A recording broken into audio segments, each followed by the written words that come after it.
The cameras kept rolling, but behind the scenes of Counting Cars, something was about to explode. Danny Koker, the rock star mechanic with a golden touch, had finally reached his breaking point. For years, he protected his crew's reputation, deflected questions about tensions, and kept the drama off-screen. But when the Count finally spoke, naming the 5 employees who pushed him too far, it wasn't just a list, it was a reckoning. What drove a man who built an empire on loyalty to publicly call out his own people? Before we uncover what really happened, tell us in the comments, what do you think is the biggest misunderstanding about this story? The Count's custom shop in Las Vegas isn't just a garage, it's a kingdom. For over 2 decades, Danny Koker has ruled over this automotive empire with a mix of rock and roll swagger and old-school business instincts.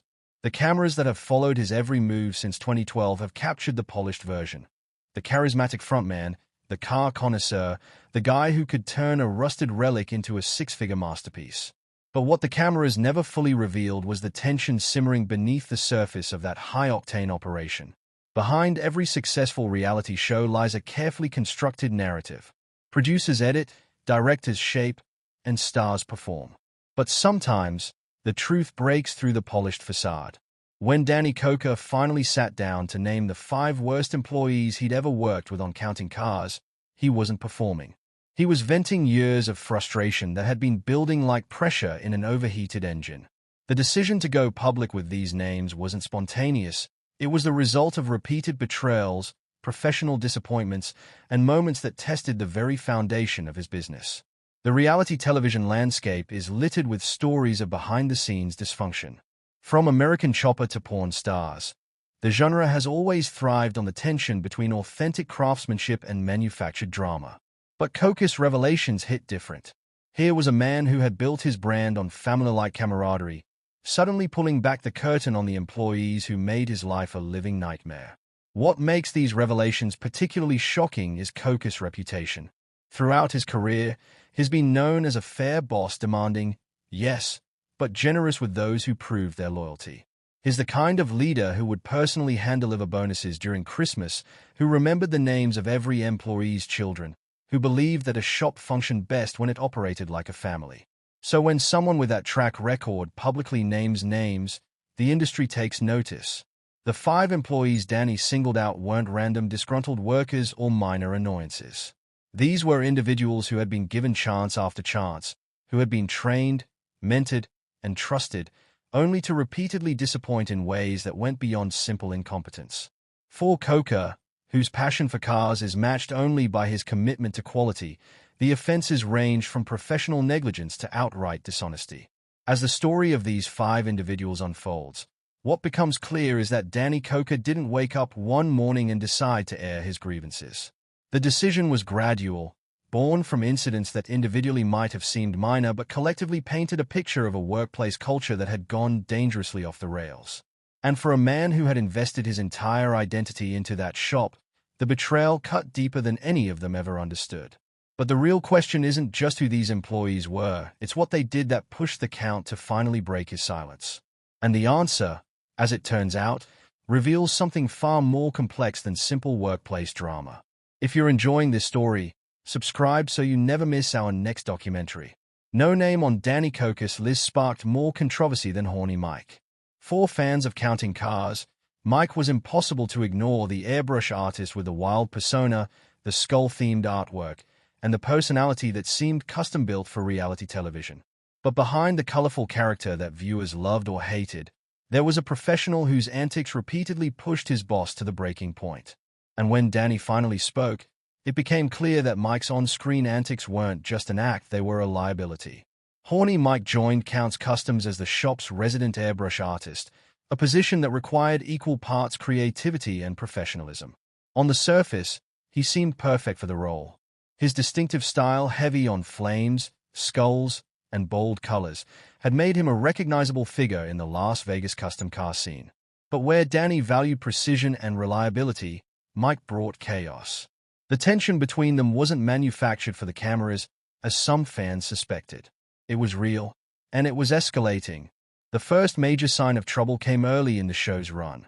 In an episode titled Maxed Out, Kevin Mack and Horny Mike made an unauthorized purchase that forced Danny to teach them a valuable lesson.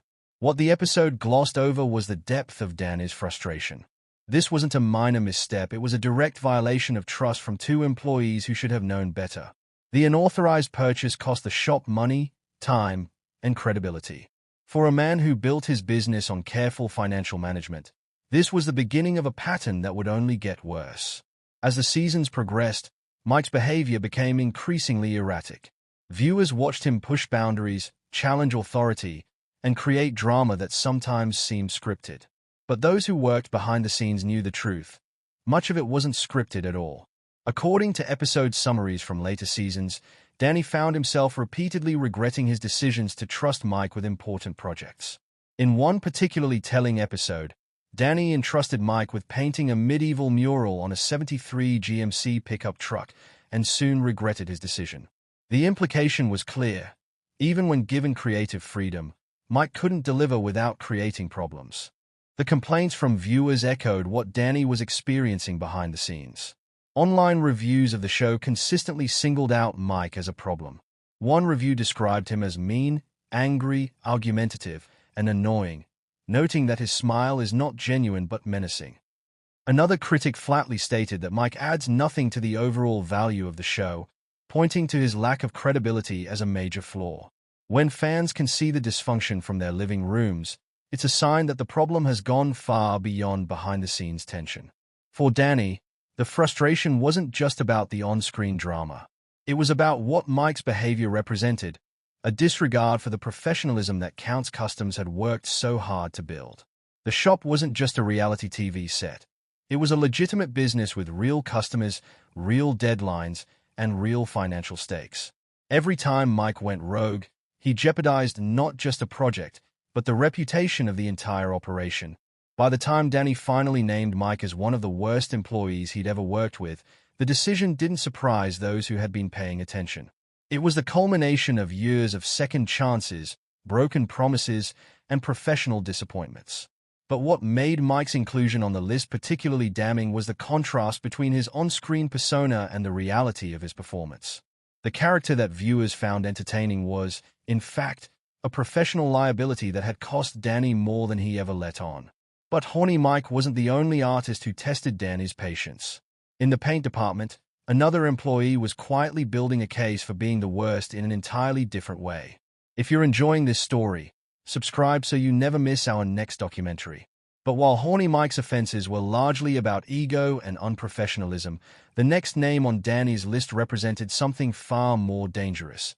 A betrayal of trust that threatened the very foundation of Counts Customs.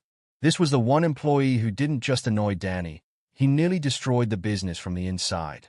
Scott Jones was Danny's project manager during the show's early years. A commanding presence with a booming voice and a no-nonsense attitude, Scott appeared to be the perfect right-hand man. He was the one who kept the shop running while Danny focused on the big picture. But behind that authoritative exterior, something was terribly wrong. In 2013, a couple from upstate New York walked into Counts Customs with a dream. They paid over $50,000 to have their 1967 Ford Mustang restored and featured on Counting Cars. They handed the money to Scott, who assured them everything was under control.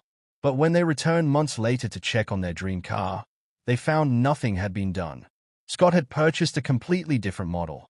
The work had never started, and the money, gone. The customers demanded a refund.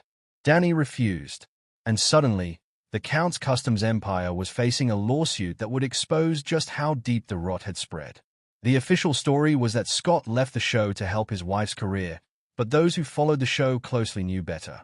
He had been fired, and the reason was written in court documents. What made this betrayal particularly devastating was its scope. Scott hadn't just mishandled a project, he had taken money from customers, failed to deliver, and left Danny to clean up the mess. For a man who prided himself on building a business based on trust and quality, this was the ultimate violation, and the fallout didn't stop there.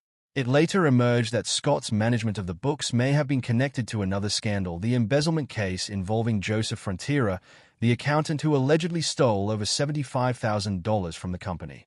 If Scott was managing the books when Frontiera was skimming off the top, that was a fireable offense in itself. The chain of trust had been broken at multiple levels, and Danny was left wondering who he could actually count on. By 2014, Scott had completely disappeared from the show. No on-screen farewell. No explanation that satisfied fans. And the rumors only intensified when fans realized that Danny had also quietly cut ties with another employee, the very person responsible for his books. What happened next surprised even those closest to the shop. If this story surprised you, share it with someone who would enjoy uncovering forgotten Hollywood stories. But while Scott's departure left a cloud of suspicion, it was the next name on Danny's list that revealed the true depths of betrayal. This wasn't about a loud personality or mismanaged projects. This was about the one person who had access to everything and nearly brought the entire empire crashing down. His name was Joseph Frontiera, and for a brief moment in Counting Cars history, he held the keys to the kingdom. Frontiera's role at Count's Customs was unassuming. He was the bookkeeper, the quiet presence behind the scenes who handled the numbers. He rarely appeared on camera, and most fans probably didn't even know his name. But in the world of a business that restores cars worth hundreds of thousands of dollars, the bookkeeper is arguably the most dangerous position in the company. And Frontiera exploited that position in ways that would leave Danny Koker fighting for his company's survival. In March 2016, Count's Customs filed a civil lawsuit that exposed a financial nightmare. According to court documents obtained by the Las Vegas Review-Journal, Frontiera had allegedly stolen over $75,000 from the company.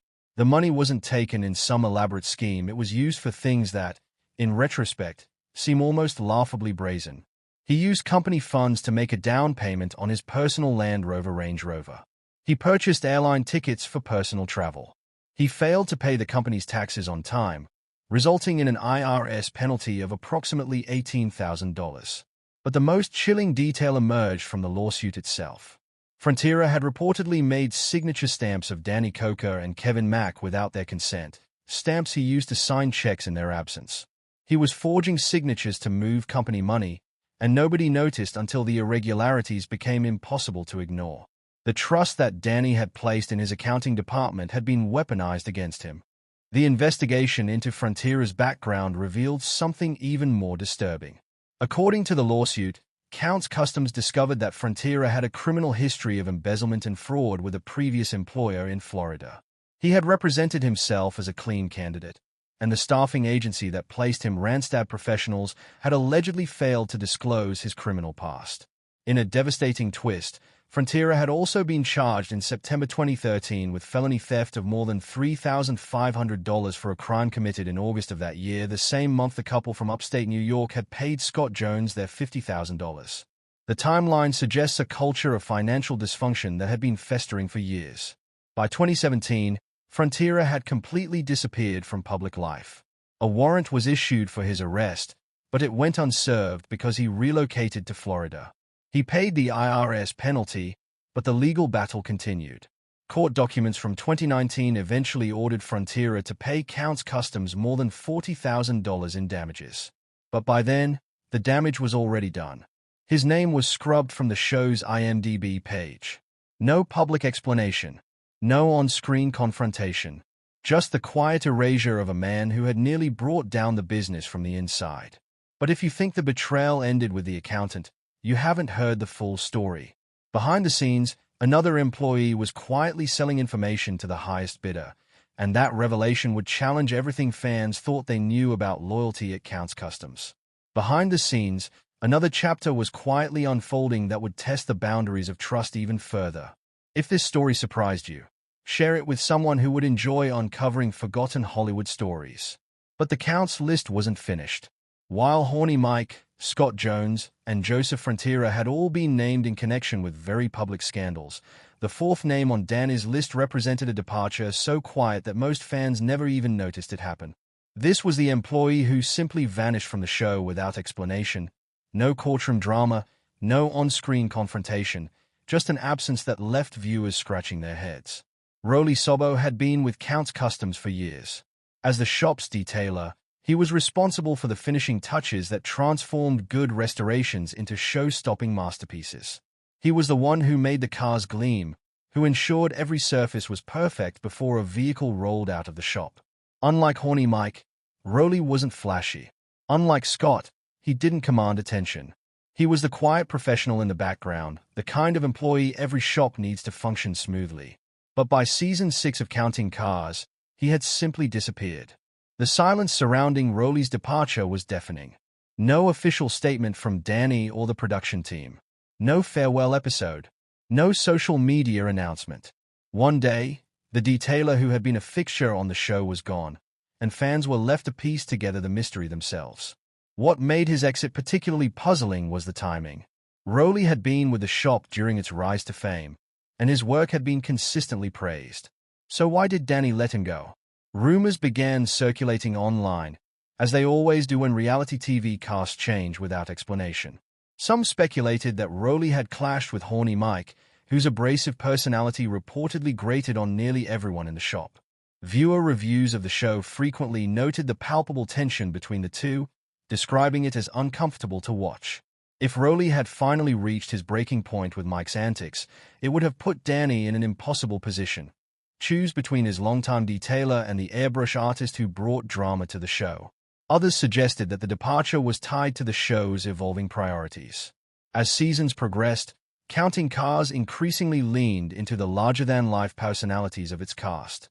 Quiet professionals like Rowley, who did their work without fanfare, became less valuable to producers than attention-grabbing characters who generated conflict and content. If Danny was being pressured to keep the entertaining employees and cut the boring ones, Rowley might have become expendable. But perhaps the most telling detail is what Rowley did after leaving Count's Customs. He didn't disappear from the industry. He continued detailing cars in Las Vegas, posting his work to social media and maintaining a presence that suggested no bad blood with his former employer. If there had been a dramatic falling out, if Rowley had been fired for cause or had quit in anger, it would have been hard to keep that quiet in the close-knit Vegas car community. Instead, his post-Counting Cars life looked remarkably similar to his pre-fame life. Just a guy doing what he loved, without the cameras. This raises a question that Danny's list inadvertently answers. The worst employees weren't always the ones who stole money or created chaos. Sometimes, they were simply the ones who couldn't or wouldn't adapt to the demands of reality television. Rowley Sobo wasn't a thief or a bully. He was a detailer who found himself in a world that valued spectacle over skill. And when that world changed, he became a casualty of its evolution. But Rowley wasn't the last name on Danny's list. The fifth and final employee represented something entirely different, a lesson in loyalty that would redefine how the Count viewed his entire operation. And then there was the fifth name, the one that, in some ways, stung more than all the others combined because it wasn't about theft or incompetence. It was about loyalty, and the quiet moment when Danny realized that even the people closest to him could walk away without looking back. Rowley Sobo's departure from Counting Cars remains one of the show's great unsolved mysteries. Unlike Horny Mike, whose abrasive personality divided fans, or Scott Jones, whose abrupt exit fueled endless speculation, Rowley simply vanished from the screen without a single word of explanation. No dramatic confrontation. No legal battle. Just absence where there had once been presence. And in a show built on larger-than-life characters, the quietest departure often speaks the loudest. What made Rowley's exit particularly puzzling was his role at Count's Customs. As the shop's detailer, he was responsible for the finishing touches that transformed good restorations into masterpieces. He was the one who made the cars gleam, who ensured every surface was perfect before a vehicle rolled out of the shop. Unlike Mike, Rowley wasn't flashy. Unlike Scott, he didn't command attention. He was the quiet professional in the background, the kind of employee every shop needs to function smoothly. By season 6, he had simply disappeared. The rumors that filled the void were predictable. Some fans speculated that Rowley had finally had enough of Horny Mike's behavior. Viewers had long noted the palpable tension between the two, describing it as uncomfortable to watch. If Rowley had reached his breaking point, it would have put Danny in an impossible position. Choose between his longtime detailer and the airbrush artist who brought drama to the show. Others suggested that the departure was tied to the show's evolving priorities, that quiet professionals like Rowley became less valuable to producers than attention-grabbing characters who generated content. But perhaps the most telling detail is what Rowley did after leaving. He didn't disappear from the industry or speak out against his former employer. He continued detailing cars in Las Vegas, posting his work to social media with no hint of bad blood. If there had been a dramatic falling out, it would have been hard to keep quiet in the close-knit Vegas car community. Instead, Rowley's post-counting cars life looked remarkably similar to his pre-fame life, just a guy doing what he loved, without the cameras. And in that quiet professionalism, Danny might have found the most valuable lesson of all. The worst employees weren't always the ones who stole money or created chaos. Sometimes, they were simply the ones who couldn't or wouldn't adapt to the demands of reality television. Rowley Sobo wasn't a thief or a bully. He was a detailer who found himself in a world that valued spectacle over skill. And when that world changed, he became a casualty of its evolution. When Danny Koker finally named the 5 employees who pushed him too far, he wasn't just settling scores. He was offering a masterclass in leadership, a raw, unfiltered look at the betrayals that nearly destroyed his business and the hard-won wisdom that rebuilt it. From the embezzlement that threatened Count's Customs' financial foundation to the personality clashes that tested its family-like culture, each name on that list carried a lesson that no business school could teach. But perhaps the deepest truth buried in Danny's revelations is this: the most dangerous threats to a business rarely come from outside. They come from within, from the employees you trust, the systems you rely on, and the culture you fail to protect. Joseph Frontier's alleged embezzlement of over $75,000 didn't just cost the company money. It exposed a vulnerability in the very structure of Count's Customs. Scott Jones's sudden exit left unanswered questions about who was really managing the books when the theft occurred. And Horny Mike's relentless antics created a workplace environment that made professionalism feel like a luxury. If you enjoyed this documentary, like the video and subscribe for more true celebrity